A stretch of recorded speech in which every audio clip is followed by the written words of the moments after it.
acidente a 250 não sobra nada. Sabe?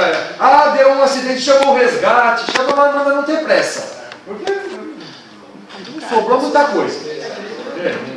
A gente já viu aqui um ou outro acidente acontecer com veículos aí, veículos esportivos, carros esportivos importados, não sobra nada. Okay? Uma que a gente não tem via para isso. Okay? Outra, a gente não tem treinamento para isso. Então, quando a gente fala em aula, todo mundo fica, nossa, 250. Gente, ninguém aqui, eu, vocês, a gente não sabe andar 250 km por hora. Não sabe. A sabe é só pisar e acelerar. Mas e a hora que dá uma pequena porcaria lá na frente? O que você faz? Qual é a sua reação? Você não sabe. Eles são treinados para isso. Então lá você tem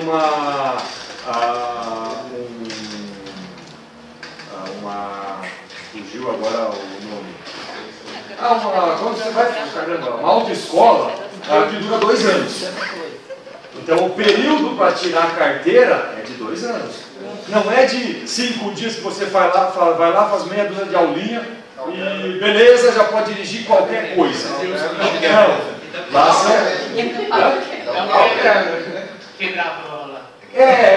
tem N detalhes.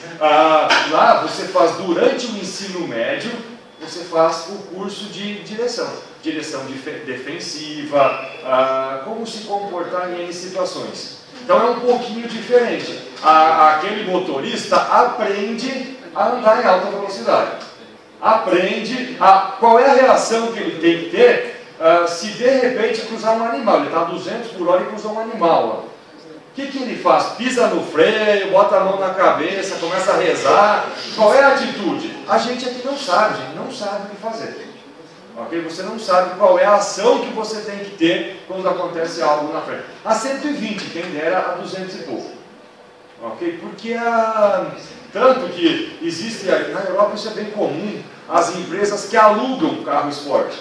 Então você pode ir lá, vou passar férias na Itália, na Alemanha, na França, você aluga um Porsche, uma Ferrari, um carro desses, normalmente para brasileiros mandam alguém junto. Então a gente não tem instrução para isso, gente. A gente não sabe. Okay? Você não sabe como se comportar dirigindo um carro daqueles. Visto a quantidade de acidentes que dá com esses carros ali no Brasil. Okay? Você não sabe o que fazer. Então parece bacana, parece legal. Poxa, vou andar naquela velocidade toda, mas e a hora que dá o problema? E a hora que eu estou andando e a placa diz dobra à direita, eu estou a 250, e agora? É só girar o volante e aí eu continuo em linha reta, só que agora capotando, né? Então, detalhes aí tem um detalhe de legislação. Okay? A legislação é bem mais... alguém me mandou, eu não sei que fim levou, um vídeo da Ana Maria Braga. Que até preciso entrar no site lá da Globo e procurar. O problema é que eu não sei quando foi isso. Ela, no programa dela, comentando que ela foi, sei lá eu quando, foi para a França e aí alugou um carro e levou uma multa por alta velocidade. A França não tem as vias de fluxo livre. Recebeu uma multa por alta velocidade. Ela foi impedida de sair da França. Ela levou a multa, sei lá, 4, 5, 6 horas da tarde. O caso dela foi julgado às 2 horas da manhã. Você tem um juiz de plantão. Não leva 6 meses, 2 anos para ser julgado. Okay? Ela só conseguiu voltar porque ela teve que constituir advogado para poder sair de lá. Okay? O negócio foi julgado rápido e aí ela teve que ter toda uma interpretação legal, todo um suporte legal para poder voltar para o Brasil. Beleza, depois que voltou, agora dane-se. É uma possibilidade. Liga lá para o advogado, não quero mais saber, mas nunca mais volta, né? O dia que você voltar, você para no aeroporto. Então a maneira que a lei age é um pouco diferente. Então você acaba meio que sendo obrigado a cumprir. Okay? Por quê? Porque senão a sua punição é alta, não é baixinha, não é pouca coisa. Por exemplo, nos Estados Unidos, cruzar o sinal vermelho, isso depende de estado para estado, mas você pode pagar $200 por cruzar o sinal vermelho. $200 é R$500, que é a nossa maior multa aqui. Aqui se você cruzar... Oi? Vai mudar a legislação no valor de multa. Precisa. A multa mais baixa deveria ser um salário. Qual é o que o pessoal... Eu já vi vários argumentos em cima da multa muito alta. Mas e coitado daquele que não tem como pagar? Coitado por quê? Basta não infringir. Eu levei uma multa de R$540, a nossa multa mais alta, que com o desconto dá 480. Faz um tempo, levei uma dessas, sabe? Foi uma. Porque você olha aquele dinheiro assim, R$500 indo embora. Porque você vai lá pagar um negócio que, se você não tivesse feito aquilo, não precisava. Eu não comprei nada, eu não... se eu for comprar esse negocinho aqui custar R$1.000, você vai dizer, poxa, R$1.000, mas se eu quiser eu vou lá e compro. É caro, mas eu tenho isso aqui. Agora aquilo não, eu paguei e o dinheiro foi embora. Porque você compra um celular a R$2.000, R$3.000, é caro, mas se eu quero, se eu tenho dinheiro, obviamente, eu vou lá e compro. Eu tenho aquele equipamento. Nossa, mas custou uma fortuna, mas está aqui. Quando eu pago isso para multa, o dinheiro vai embora e morreu. Então ela tem que ser cara, tem que doer no bolso. Se você não fizer, não cometer nenhuma infração, você não paga. Normalmente as pessoas reclamam do radar. Mas o radar... e aí tem N reclamações a respeito do radar. Se você, inclusive uma delas é, a empresa fecha um contrato com a prefeitura, normalmente de produtividade. Quanto mais ela multa, mais ela ganha. Ela ganha X por multa. Como é que eu quebro a empresa? Simples. Se ninguém ultrapassar a velocidade limite, a empresa quebra. Tem gente que reclama quando tem aviso, quando vai... O Brasil é o único país, até onde eu sei, é o único país no mundo que precisa ter quase que um neon lá avisando. Radar, radar, radar. Você pega na civilização, isso não existe. O radar fica escondido, fica atrás da moitinha, fica atrás do viaduto. Gente, o radar é punitivo. Isso é a concepção dele. Educativo é a placa que está lá, 90, 100, 140, 60. O radar é para punir, é para verificar se está obedecendo. Não é para fazer controle. E, inclusive, ele tem que ser escondido, porque se ele tiver a amostra, e você não sabe, você vem muito rápido, é 100, ou é 80. Eu venho a 120, 140, eu enxergo o radar, eu freio. E aí eu posso gerar um acidente. Então ele tem que ficar escondido mesmo. Que é para você só ficar sabendo quando receber o papelzinho em casa. E aí você chora. Então por isso que a gente fala, fora tem outras velocidades, mas tem outra legislação, tem outra cultura em cima daquilo. Não dá para comparar. Não dá para simplesmente pensar, vou trazer o que tem lá aqui, porque não funciona. Então tem toda uma questão de adaptar e de chegar naquele item. Bom, então cada motorista tem um psicológico que permite a ele andar na velocidade A, B ou C. Tem gente que é mais agressivo, tem gente que é menos agressivo. Tem gente que sai e anda 40, 50, 60 e está de boa. Tem gente que já sai do estacionamento com o giro do motor no máximo para andar mais. Não quer dizer que ele sabe, quer dizer que ele tem mais propensão a andar numa alta velocidade. Coisas bem distintas. Mas além da vontade do motorista, tem o veículo. Não adianta eu pegar um Corsinha 1000 e querer sair andando a 200. Não vai dar. O carro é bullying, né? O proprietário do Corsa. Não adianta eu querer pegar um carro 1000, então, e querendo, ele não tem motor para isso. Ele não consegue desempenhar essa velocidade toda. Okay? Tem outro detalhe que é a via. Não adianta eu comprar um carro esporte, não adianta eu ser agressivo e querer andar se a via não permite. Então vai ser cheio de... são muitas curvas, às vezes não tão bem calculadas, são muitos buracos. Então eu não consigo andar naquela velocidade porque a via não permite. A gente vê aqui quantidade de carro importado, esporte que tem aí por São Paulo, e se você vai ver lá, se você fosse conversar com o motor vai dizer, negócio chato, isso nunca passei dos 60. Ok? Porque a cidade não permite. É cheio de buraco, é cheio de valeta. ela não tem uma dinâmica para você exigir aquilo que o motor poderia te dar. Beleza? Então, esse conjunto aqui que me define a velocidade do motorista, a velocidade que vai ser desenvolvida.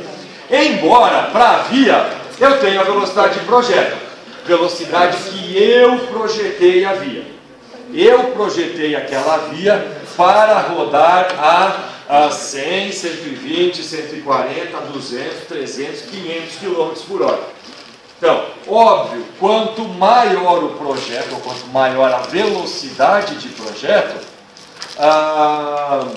mais cara fica a via.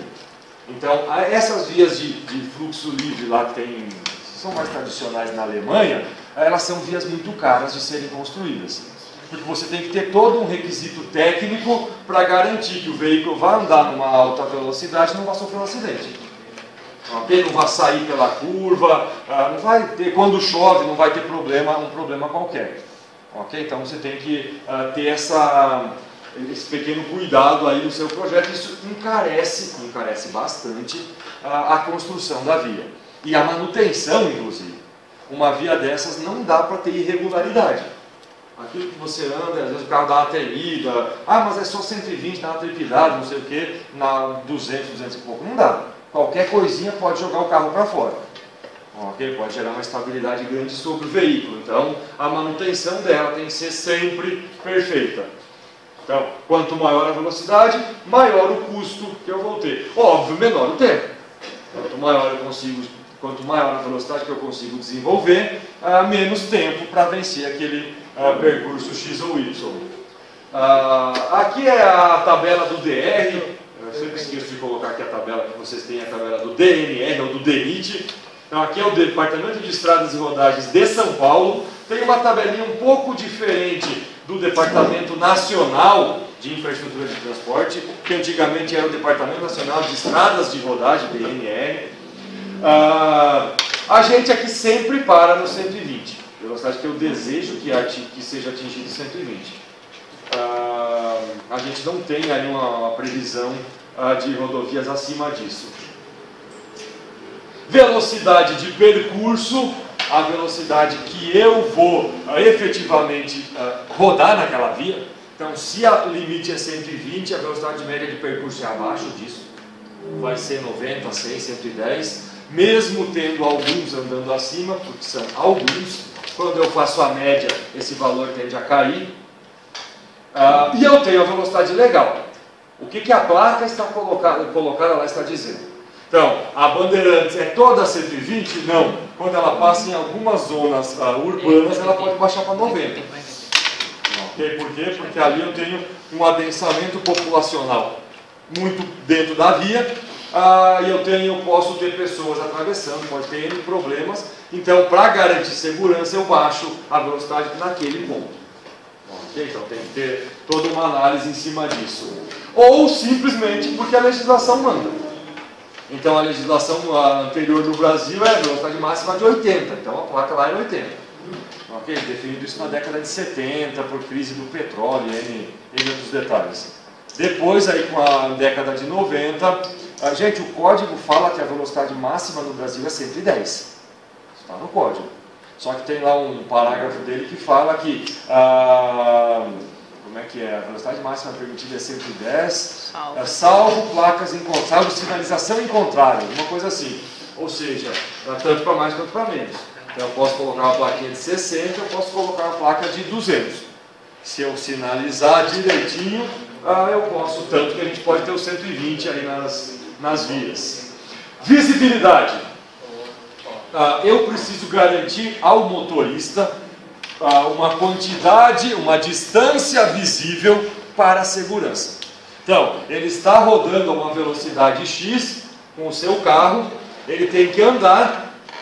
Se ele enxergar algo lá na frente, tem que ter tempo para parar o veículo, ou espaço para ele frear e o veículo parar antes de colidir. Normalmente a gente considera um corpo lá, um corpo rígido na pista, de aproximadamente 20 centímetros de altura.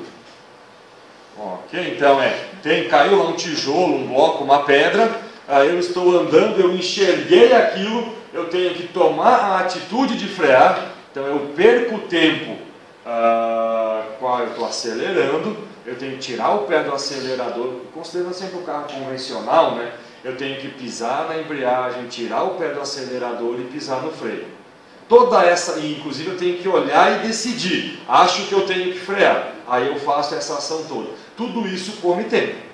Come tempo, eu estou perdendo, eu estou andando, eu estou ganhando uma distância que pode ser que eu não consiga parar.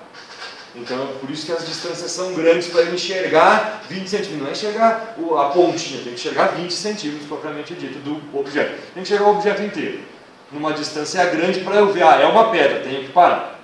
Okay? Por isso que as distâncias aqui, vocês vão ver, elas são grandes, bom dia, para que eu não gere um acidente. Gente, você batendo em algo aqui de 20 centímetros, com o pneu do carro direto a 100 e poucos por hora, você capota. Se eu chegar devagar aqui, eu subo. Ok? Então, se eu quiser subir o meio fio, eu consigo subir. Agora, eu vou estar andando a quase a 0 km por hora. Quando eu estou a 120, isso aqui virou uma parede, né? Vai bater e o carro vai capotando. Ok? Então, eu tenho que tomar cuidado com isso. Então, quanto da estrada eu tenho que ver à frente para poder parar ou para poder tomar uma ação antes de ter uma reação aí. São duas, a de frenagem, que é quanto eu preciso enxergar para poder frear, e a de ultrapassagem, quanto eu tenho que enxergar para ter certeza que eu consigo ultrapassar sem colidir com um veículo que vem em sentido contrário. Então, a de frenagem sai dessa formulazinha aqui. Ela tem dois componentes, a distância de reação, que é aquela, eu estou acelerando, eu olhei, acho que eu tenho que parar. Beleza? Bom dia. E aí eu piso no freio. Todo esse tempo entre o acho que eu tenho que parar e o efetivamente pisar no freio é a distância de reação. É o tempo que eu precisei, os metros que eu precisei para reagir àquilo que tem na frente. E outra, é um objeto de 20 centímetros, não é um caminhão. Um caminhão eu enxergo muito antes. Ok? O caminhão aí tem 2 metros e tanto de altura, 3 metros de altura. Muito antes eu estou enxergando aquele caminhão. Se eu vejo que aquele caminhão está crescendo, é porque ele pode estar parado.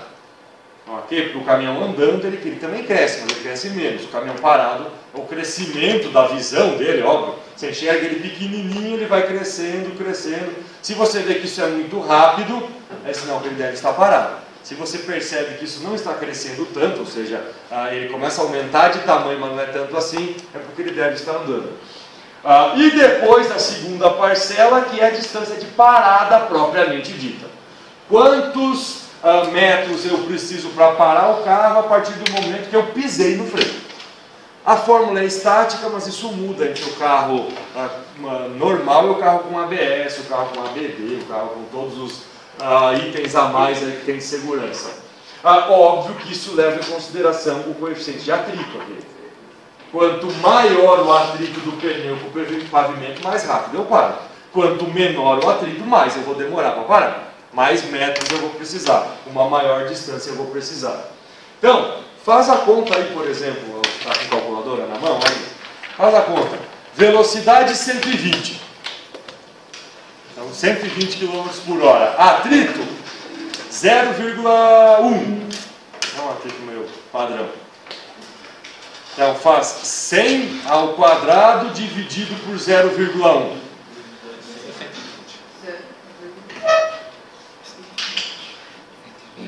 E multiplica 120 ao quadrado dividido por 0,1. O resultado vezes 0,0039. 261? 561? Então você precisa de 500 metros para parar o carro. Ok? Com o atrito de 0,1. Ok? Então você precisa de meio quilômetro para parar um carro a 120 se o seu atrito for 0,1.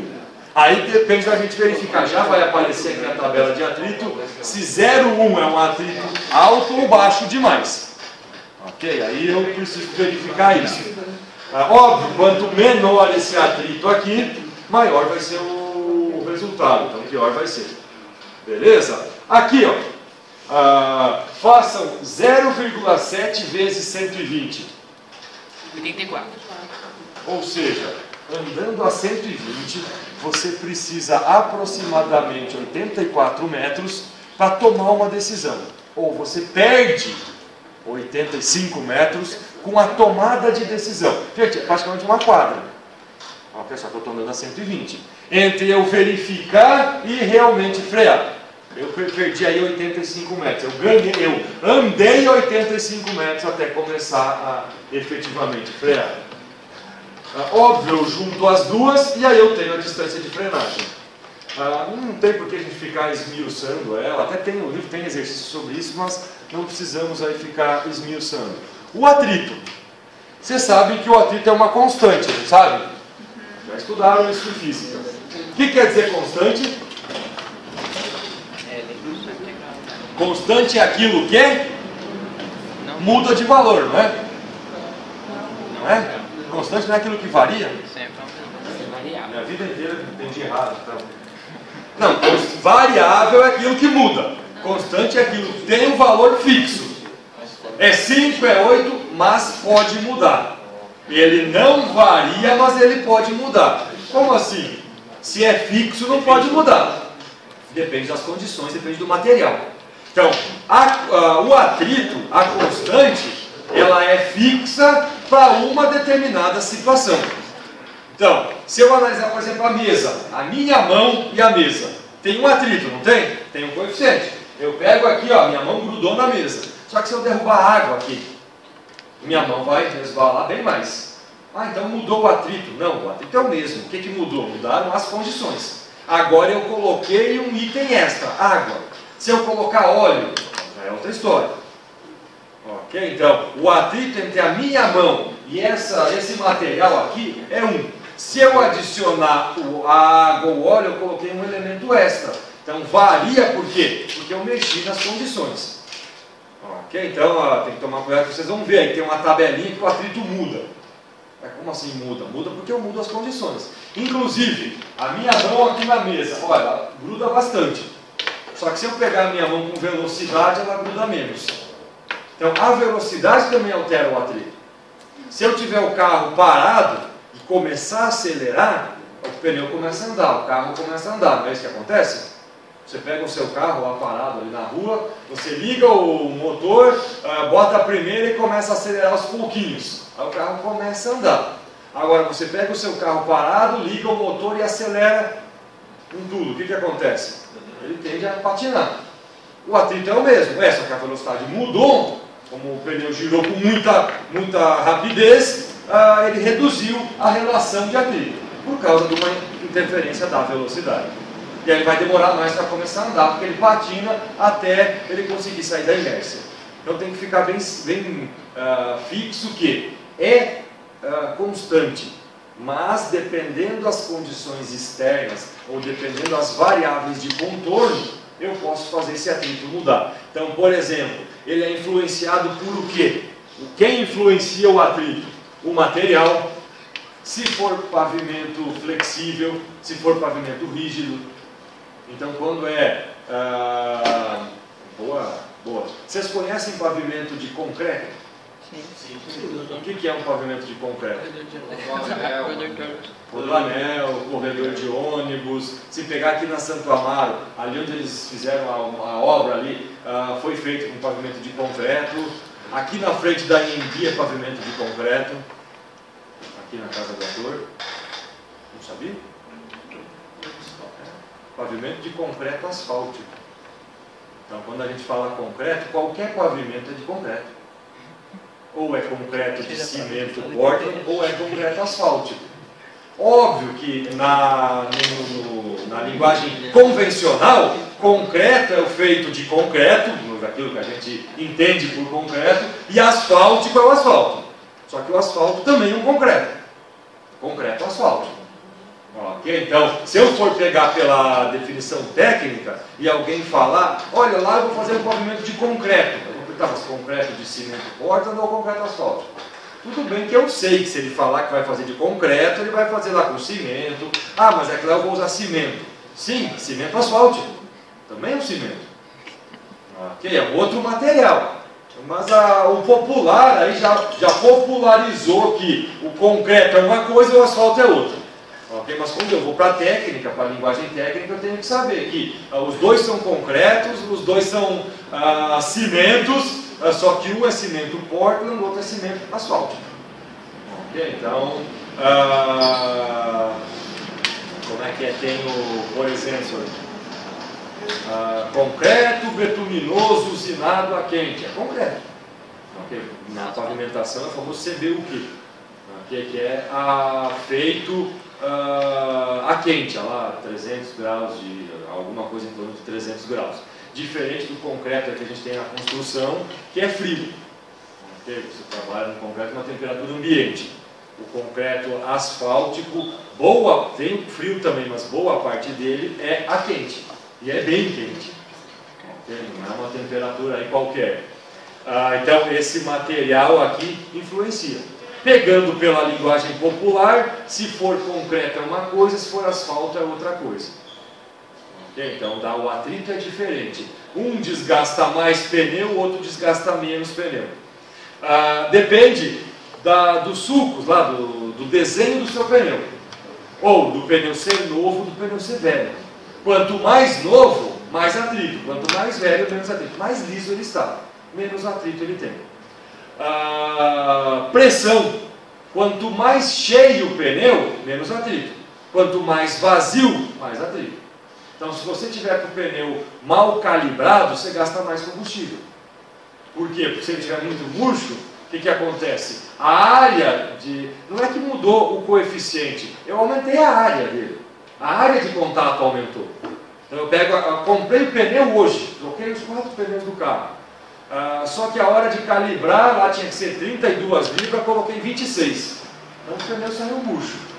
A minha área de atrito ficou desse tamanho.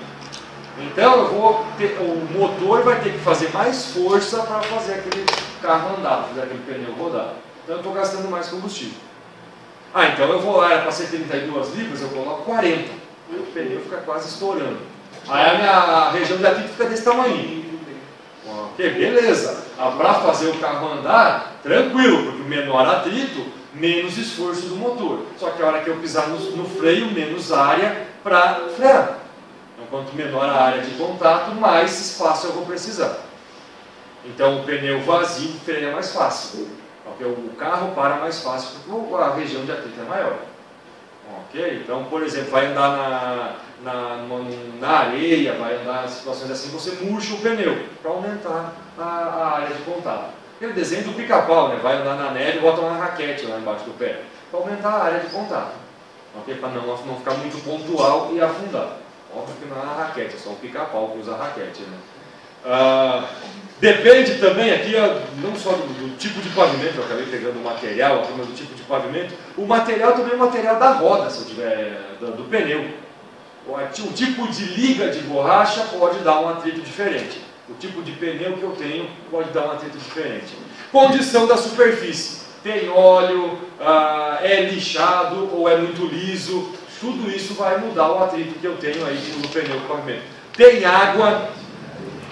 Então, com água, e eu esqueci do videozinho, semana que vem eu trago. Tem um videozinho da pista de teste da Pirelli que mostra isso. Eles fizeram a pista aqui em São Bernardo, se não me falha a memória. Eles pegaram lá na pista, fizeram um recorte na pista, colocaram um vidro lá de 2 centímetros, fizeram um buraco, né? E colocaram 1 centímetro de água em cima, e aí colocaram uma câmera embaixo filmando. E aí eles fizeram o veículo passar a 40, 60, 80, 100, se não me falha a memória, até 120. E aí você vê que ele passando a 40, quando o pneu vem rodando, ele expulsa a água e o pneu toca o vidro. Então você vê uma área do pneu no vidro. Quando ele passa a 120, você enxerga pouquinho do pneu. É como se o carro estivesse flutuando na água. Se você passar a 160, você quase não vai enxergar pneu. Ok? A quantidade de borracha que toca o solo acaba sendo muito pequena. Isso quer dizer que a hora que você está com muita água na pista, se você pisar no freio, o seu carro tem que ter leme, né? Porque ele começa a navegar. E aí o carro começa a fazer assim. Porque não tem contato do pneu com o pavimento. Por isso, na chuva tem que andar mais devagar, para você fazer com que o pneu tenha um contato com o pavimento. Senão você gera aí um problema. Inclusive para dar tração, né? Porque se não está encostando do solo, você não consegue ter tração para o carro andar. Aqui vamos para a tabela. Essa foi que eu mostrei semana passada. Quais são as distâncias aí considerando as minhas velocidades e olha, o coeficiente de atrito um pouquinho diferente. A gente fez o cálculo com 0,1, coeficiente muito baixo. Então aqui já está usando o coeficiente 0,28, 0,40. Gente, o coeficiente muda porque conforme a velocidade aumenta, o coeficiente reduz. Se eu fizer aqui com 140, 160, 180, esse coeficiente vai reduzir mais ainda. Qual é o atrito máximo? 100%, grudei. Não pode ser maior do que 1. Porque maior do que 1 tem. Grudado está grudado. 1,2 que grude é esse? Grudou. É que agora grudou assim, o outro eu grudei, mas ele dá para mexer um pouquinho, então não é 1. Okay. Atrito 1 é essa fórmica aqui em cima da mesa, ela está colada, ela não sai daqui. Então 1, 2, 3, ou atrito 200 é tudo a mesma coisa. Então, ou seja, máximo 1. Mínimo, 0. Não pode ser negativo. Por que não pode ser negativo? Porque 0 quer dizer que não tem atrito. Menos 1 quer dizer que além de não ter, alguém está empurrando. Sei lá, gerou movimento, né? Não tem como. Então vai de 0 a 1. Beleza? Então tomem cuidado, dependendo do tipo de exercício que a gente faz, vocês vão chegar lá, o atrito deu menos 0,29. Não pode, o atrito é 0. Gente, tem que tomar cuidado. Matemática, você pega uma fórmula e você tem qualquer resultado. Por isso que a gente sempre fala que a engenharia não é uma ciência exata, porque ela tem variáveis de contorno. Então o atrito vai de 0 a 1. Se você calcular e deu menor do que 0, é 0. Se deu maior do que 1, é 1. Okay? Não tem que cuidar, mas quando eu jogar na fórmula vai dar o resultado. 37, não pode. Ou tem alguma coisa errada, ou eu tenho que dizer que se for maior do que 1 é 1. Ok? Então tem que tomar cuidado com esses detalhes. Então aqui, ó, vou precisar de aproximadamente 300 metros para parar um carro a 120 km por hora. Ok? E não adianta você achar, não, mas eu paro, na cidade eu paro ali com 10, 15 metros. Mas na cidade você não atinge 120. Você acelera, chega até quase dos 120, mas a sua inércia não foi vencida. Então quando você freia, ele para mais rápido. Na estrada, o 120 já está 120 normal, digamos assim. Então para frear, você tem que aí retirar toda aquela inércia de movimento. Ok? Sair aí e voltar para o movimento zero. Então você precisa de uma distância... Você precisa de uma distância real aqui. 300 metros você para o carro sem problema. Considerando que você obedeceu lá a reação. Okay? Aqueles 30, 40, 50 ou 80 metros para tomar uma atitude. E eu tenho a distância de ultrapassagem. Saí, cheguei, o carro está andando, eu cheguei atrás dele, dei seta, abri, andei na contramão, dei seta novamente e voltei. Voltei para a minha faixa de rolamento, minha faixa normal. Vamos aqui para o que interessa. Então aqui, ó, gente, distância de ultrapassagem, a velocidade da via é 120. Esse veículo aqui está andando a 100. Eu chego atrás dele a quase 120, abro e passo. A velocidade é 120, esse aqui está andando a 40. Eu nem chego atrás dele, eu já venho, abro e passo.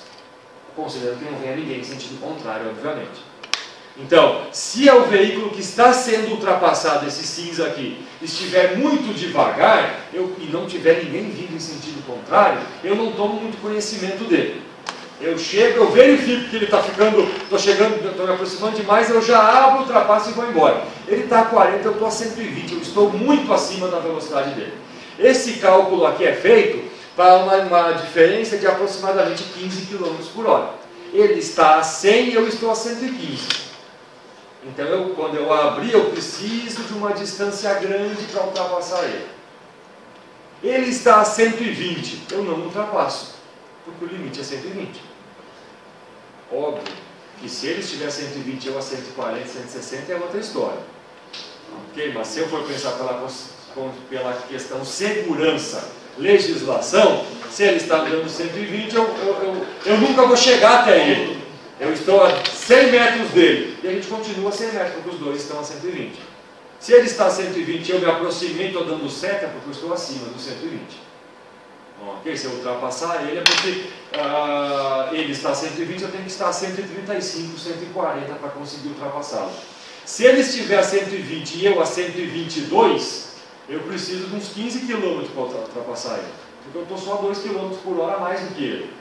Então, até que eu chego do lado dele, até que eu passo ele, até que eu consigo voltar para frente dele.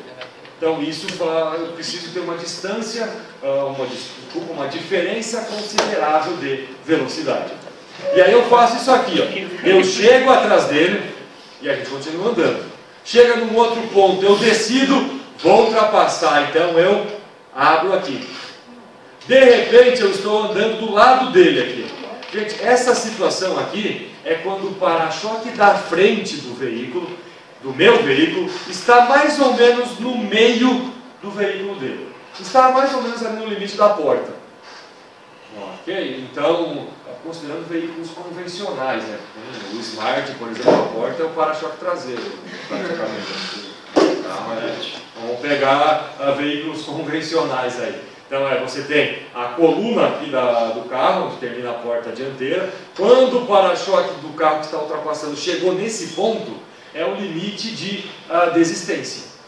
É o momento esse é o momento que eu enxergo o outro veículo aqui, e é o momento que eu posso pensar assim, agora não vou ultrapassar, acho que não é seguro. Então eu reduzo e retorno aqui para trás.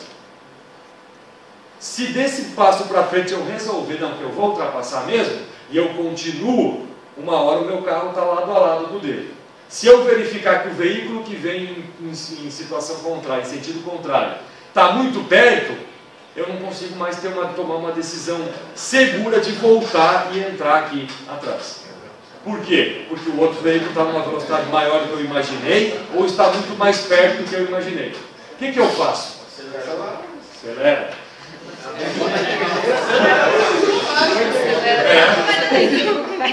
Só que se o outro veículo, se a velocidade é 100, esse aqui, ó, esse cinza, está andando a 80, 85, eu estou a 100. Então eu estou a 100, estou ultrapassando, esse aqui está a 80, 85, 90. Esse branco que vem aqui está a 140. Se eu acelerar, eu não consigo vencer esse aqui. Eu tenho que considerar que ele também está a 100. Bom, ele está a 100.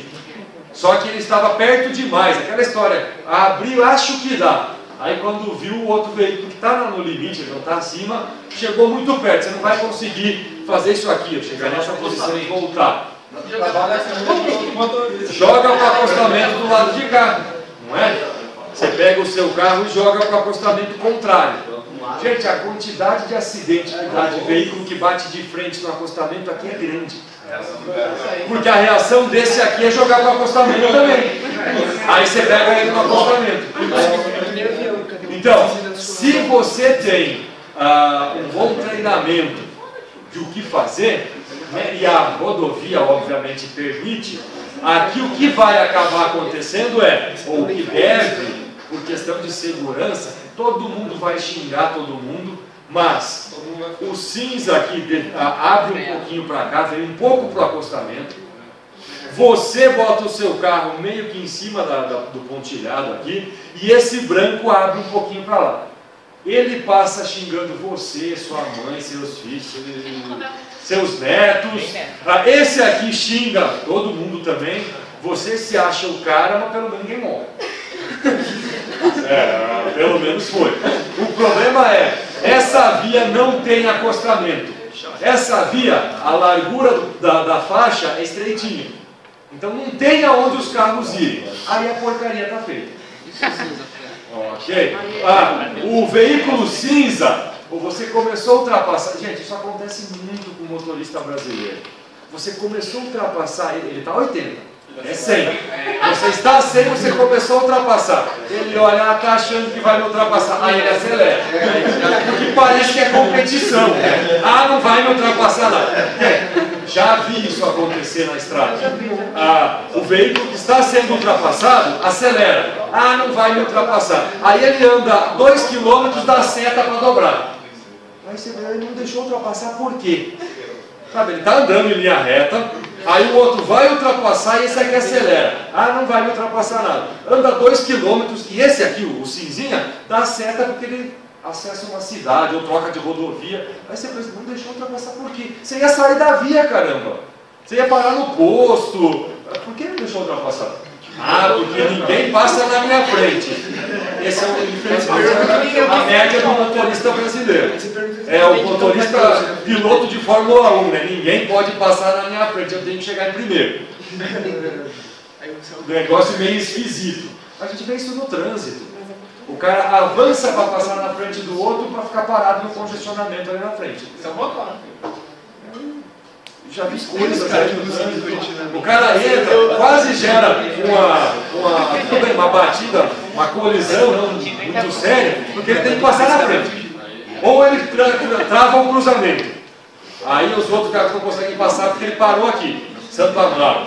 O cara tem que acessar Santo Amaro, ao invés, por exemplo, aqui, ao invés de ele parar na Casa da Torre, ele para lá no meio. Aí trava o corredor de ônibus. E aí só já está parado. Então se ele tivesse parado aqui na Casa do Ator, ou lá na frente, o que muda? Nada. Muda, né? Se ele tivesse parado aqui, ele não travava a via. Parou lá na frente, ele trava a via. Esse é o motorista brasileiro, que acha que não, eu vou ganhar 0,014 segundos.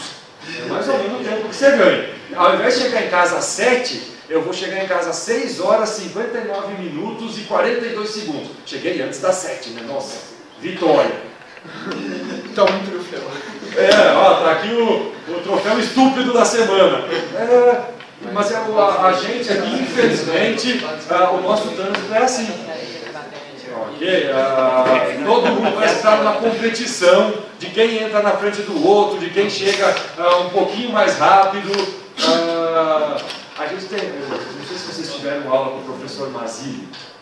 O senhorzinho faleceu 2 anos atrás. Tinha 90 e alguns anos de idade. A parte interessante é que ele tinha seus 90 e trava lá de idade e botava muito da gente no chinelo. Assim, a gente conversava de engenharia com ele, sabe? Matemática, física, ele lá com seus 90 anos, mais ou menos isso. A gente ficava, não, peraí, deixa eu ir para o Google pesquisar. A cabeça dele parecia que ele tinha 30 anos de idade. E ele contou uma vez uma história da década de 70, década de 80, ele na Alemanha, ele e a esposa dele, e ele na Alemanha, obviamente que as placas estão em alemão, né? Sem falar muito bem o alemão, aquela história, né? Eu arranho mais ou menos o inglês, chega lá, Danken, Wunken, Schunken, Jesus, o que é isso? Diz ele estava andando e viu que tinha uma fila de carros parado. Ele não entendeu as placas, ele cortou, nem foi pela esquerda, foi acho que era uma rodovia, um acesso. Quando ele chegou lá na frente, aí viu o nome da cidade, dizendo que era para a direita. Aí ele percebeu, eu devia estar naquela fila ali para fazer essa conversão à direita. Os carros todos parados. Óbvio, você é estrangeiro, dirigindo, você para, tem um guarda lá na frente, né? Você para lá e conversa com o guarda. Sou estrangeiro, não entendi a placa, preciso dobrar aqui, o que eu faço? Resposta do guarda. O que o guarda diz para ele? Está tudo. Não, dá seta e entra, né? Aqui a gente nem perguntaria para o guarda, você daria seta, indicaria, e se o cara buzinasse, ainda ia xingar ele. O que o guarda falou para ele? Aguarde um momentinho, o guarda parou o carro aqui, né? Tem o carro aqui, ele parou o dele aqui. O guarda foi lá para esse motorista e perguntou. Como eu estava ali, perguntou para o cara que estava do meu lado, com a janela aberta, você mais ou menos vai entender o que ele vai falar lá por uma semelhança. Aí você vê ele apontando para o cara, falando, o cidadão ali é estrangeiro, não entendeu direito a sinalização, o senhor deixaria ele passar na sua frente? Resposta do motorista, não. O guarda foi para o segundo carro. Ele viu o guarda falando, imaginou, deve ser a mesma coisa, né? O motorista, não. O guarda andou uns 4, 5 carros quando um motorista disse, tudo bem. Aí o guarda voltou e disse, olha, o senhor está vendo o Fusca 69 vermelho ali? Quando ele chegar, o senhor entra na frente. O motorista não se importa. Ele ficou esperando, quando andou, chegou aquele, o motorista não andou, né, deixou a frente andar, ele entrou e foi embora. Ou seja, não é simplesmente dar seta e vai. Porque ele ia receber multa, o guarda ia parar, porque o guarda está ali. Pequenas diferenças. Você vai. E quem está vindo que se vire, você tem que entrar. Mas, gente, isso são diferenças culturais. Não é só legal. É toda uma diferença de cultura. A cultura, também, dá pra gente achar que lá é uma maravilha, porque às vezes é rígido demais também. Às vezes é formal demais. Ok? Mas eles têm uma situação aí cultural bem diferente. Aqui as distâncias de ultrapassagem. Então, a 110, 120 km por hora, eu preciso ter uma distância de aproximadamente 725 metros para ultrapassar. Óbvio que disso, 100 metros eu não estou enxergando o veículo que vem em sentido contrário. Que é essa parte inicial aqui, ó, gente. Desse ponto aqui até o ponto que eu chego mais ou menos na metade, não, é até aqui. Até o momento que eu me decido a ultrapassar, eu não estou enxergando o outro veículo. Então, não vem ninguém. Eu decidi ultrapassar, apareceu alguém. Okay? Então, eu tenho um grande espaço aqui, ó, que eu não enxergo. Comecei a enxergar. Eu vou andar 300 metros na contramão. Depois, eu ainda tenho que andar mais 90 metros. Eu andei 300 e poucos metros na contramão, ultrapassei o carro. O para-choque meu traseiro está igual ao para-choque dianteiro dele. Eu não simplesmente giro o volante e venho para frente dele. Eu ando mais 90 metros de segurança. Ok? E a gente tinha um outro, esse professor que esse não está mais na INB, comentando que ele nos Estados Unidos, lá ele, a esposa e mais um outro casal, dirigindo.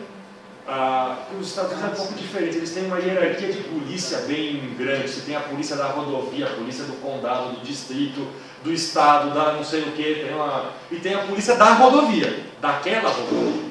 E aí eles andando ali pela Flórida, beleza, tem um carro na frente, você abre, vai, volta e a polícia mandou parar. Aí dizer 4, se juntasse os 4 falando inglês ao mesmo tempo, dava uns 25% de inglês, né? Então um sozinho já a coisa era feia. Aí diz que o guarda foi lá para tentar entender o guarda, né? O que está acontecendo, o que eles foram multados, por quê?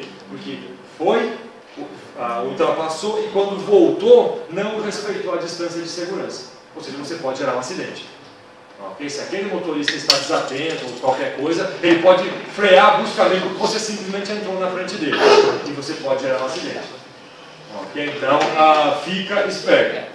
E ainda dizer que naquele inglês macarrônico lá, o cara ainda vai pedir desculpa para o guarda lá, no caso era uma guarda, sabe, desculpa aqui, a gente é brasileiro e lá a gente não observa isso. Resposta da guarda, da policial, lá é lá que é aqui.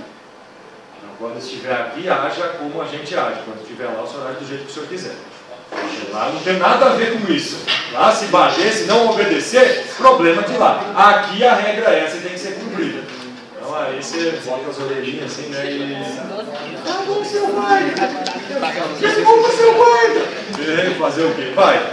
Então, tem que tomar. A gente tem aí N histórias de brasileiros dirigindo fora. Pelo menos, principalmente brasileiros de primeira viagem.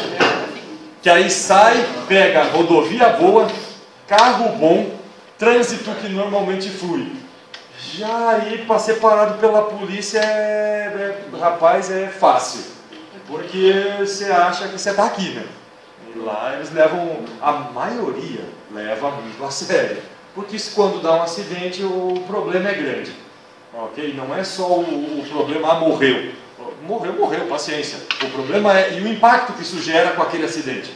E o trânsito que gera com aquele acidente? O caboclo aquele no Rio de Janeiro que derrubou a passarela. Ah, matou 5. Bom, ruim, morreu, pô, que pena. Agora, e o impacto todo que deu com a bobagem que ele fez? Além de ter matado 5 pessoas. Então, você está andando de carro, você bateu na traseira de outro. Ah, beleza, ninguém se machucou nada. E o trânsito que você gerou por uma imprudência? E o impacto financeiro que isso gera? Porque isso tudo gera um impacto gigantesco na economia. Okay? Quanta gente que não chegou onde devia porque você foi imprudente e gerou um acidente? Esses detalhes que a gente, infelizmente, não sabe medir. A gente ou não tem noção disso. Aqui as distâncias aí de ultrapassagem. Aqui sim a tabelinha que vocês têm aí, tabela do antigo DNR, eu tenho que inverter isso aqui, né? Atual DENIT, que classifica 4 níveis de rodovia, 5 níveis, né? 0, 1, 2, 3 e 4. Rodovia 0 é aquela via expressa, bandeirantes, imigrantes, aquela via que tem controle quase que total de acesso.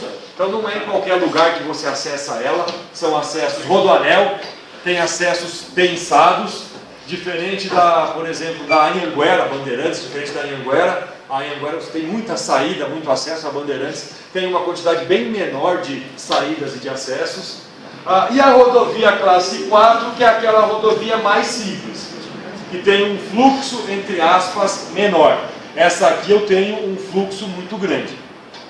Eu tenho uma quantidade muito grande de veículos rodando naquela via. Então, óbvio, ela vai ser pista dupla, vai ser com canteiro central, vai ter 3, 4 faixas para cada lado, para cada pista, porque o fluxo é muito grande e eu quero manter uma velocidade alta. Essa aqui, sempre pista simples, mão dupla de direção, uma quantidade pequena de veículos andando por ela. Aqui é a tabela que vocês têm aí, acho que um pouco resumida, mas velocidade de projeto aqui é terreno plano, ondulado e montanhoso, distância de frenagem, distância de ultrapassagem, raio mínimo de curva, vocês têm aí, a rampa, a superelevação máxima, rampa que é subida. Então, se eu tiver numa classe 0, a minha rampa máxima de 5%, se eu tiver numa classe 4, rampa máxima de 10%, que é a inclinação que eu tenho. Gente, acima de 10% para caminhão é complicado. Eu até posso ter 12, 13, 14, só que o caminhão não necessariamente vai conseguir subir. Sobe, mas quando chega lá em cima o motor, coitado, tem que trocar o motor quase, porque ele exige demais. Eu tenho uma subida muito íngreme, o que eu posso fazer? Subida a patamar. Então eu tenho uma subida de 700, 400, 500 metros e tenho um patamarzinho, que é para o motor respirar. Porque eu não tenho como vencer aquilo de uma maneira menos íngreme. Okay? Então eu proíbo o caminhão de rodar naquela via. O carro sobe rampas maiores aí sem muito problema. Óbvio, o carro que tem um motor com tração suficiente para isso. Gente, o carro 1.0 não tem motor para subir determinadas rampas. Quando chega no final, se alguém de vocês conhece aqui a Pompeia, ali na Pompeia, próximo da Avenida Pompeia, tem uns penhascos ali que caramba, eu conheço particularmente, já passei pela Rua Paris. A Rua Paris deveria se chamar Rua Buraco, né? Porque ela faz e sobe. Com 1.0 você tem que de um lado, acelera para conseguir subir no outro. Senão você chega lá em cima e o carro não termina. Sobe, mas você vai terminar a subida, você vai ver que o motorzinho está ali no último suspiro. Porque ele não tem toda essa potência para fazer essa... saí lá de baixo, tive que subir. Dá um giro alto no motor, senão o motor não sobe. Okay? Porque ele não tem potência para isso. Não tem desempenho para isso. Aqui alguns itens, e até, gente, semana que vem eu devo trazer para vocês já os projetos. Então a turma não deve mudar mais, não deve aparecer muito mais, talvez um, talvez outro aí, que pode vir de transferência ou alguma coisa assim, mas o geral, a turma já está praticamente fechada com 21 pessoas. Então a gente aí, esse final de semana, mando por e-mail a definição de tamanho de grupos, para que na quinta que vem a gente feche isso. Okay? E aí as plantas vão lá para a unidade web para vocês começarem a pensar no projeto. Okay? A gente começa a falar em curvas já, semana que vem a gente fala de curva com transição, vocês têm que começar a fazer. Okay? Então não dá para perder tempo. Então aqui algumas definições básicas. Acostamento. O que é o acostamento? Para que serve o acostamento? Área destinada a paradas provisórias, paradas emergenciais. Não é para parar para discutir a relação, não é para querer saber. Não é um lugar. Tem outro lugar para isso. Não é lugar para fazer as pazes também, vamos reatar lá no acostamento da rodovia. Não é um lugar para isso. Acostamento se eu parei no acostamento, é porque eu tenho algum problema. Ok? Algum problema aconteceu com o meu carro. Furou pneu, sei lá, quebrou, não consigo, o freio não está respondendo, eu vou para o acostamento. Não é parar, não. É que eu estou cansado, vou parar aqui para tirar uma sonequinha de meia hora, depois eu continuo. Sonequinha de meia hora eu paro no posto. Ok? Porque ali é o local que pode gerar um acidente. Ok? Então eu paro, sinalizo, porque eu estou com alguma emergência. Aqui, o alinhamento horizontal é o que eu faço na planta. Alinhamento vertical é o que eu faço no perfil. Então, na planta, eu vou ter um alinhamento da minha via. Quando eu for fazer o perfil, eu vou ter um outro alinhamento. Canteiro central. Essa aqui só existe na rodovia de pista dupla. É aquele canteiro, por exemplo, que tem na Bandeirante, separando a pista que vai da pista que vem. Nem toda rodovia de pista dupla tem canteiro. Exemplo de uma que não tem canteiro: Imigrantes. Imigrantes tem uma rodovia que desce, outra rodovia que sobe. São como se fossem duas rodovias. Okay? Uma foi construída lá na década de 70, outra foi construída agora em 2000 e pouco. São duas rodovias distintas que se cruzam, que não sei o que. Uma usada para ir, outra usada para voltar. Inclusive, quando tem operação de feriado, ela pode as duas ser usadas para subir, as duas para descer, sem problema nenhum. Aqui a gente vai ver semana que vem sobre transição. A gente fala melhor sobre isso na próxima aula. O eixo, que é o meu alinhamento da via. Faixa de aceleração faltou um E aqui, e desaceleração, é aquilo quando eu tenho que usar, ou um acesso numa rodovia, eu devo ter uma faixa onde eu não simplesmente jogo o veículo dentro da via. Eu tenho uma faixa de 100, 200, 300, 400 metros, onde o veículo, essa via é 120, essa 80. O veículo chegou a 80, foi para essa faixa lateral para alcançar o 120 e entrar na rodovia. Faixa de domínio é tudo aquilo que foi desapropriado para construir a rodovia. Então a minha rodovia ganhou essa faixa de terra, a rodovia vai ser desse tamanho, mas ela tem uma região de domínio maior, que é para futuras expansões e tudo mais. O grade, que é o perfil onde eu vou fazer a via, não deixa de vir lá do alinhamento, aqui a gente chama de grade. É aquela linha no perfil longitudinal, a gente vai falar quando chegar mais lá na frente, por onde vão passar os carros, onde eu vou cortar ou onde eu vou aterrar. Opa, só bacana quando acaba, não? Mais bacana quando tem mais para vir. E a gente vai agora brincar de fazer curva. Gente, fazer curva horizontal circular.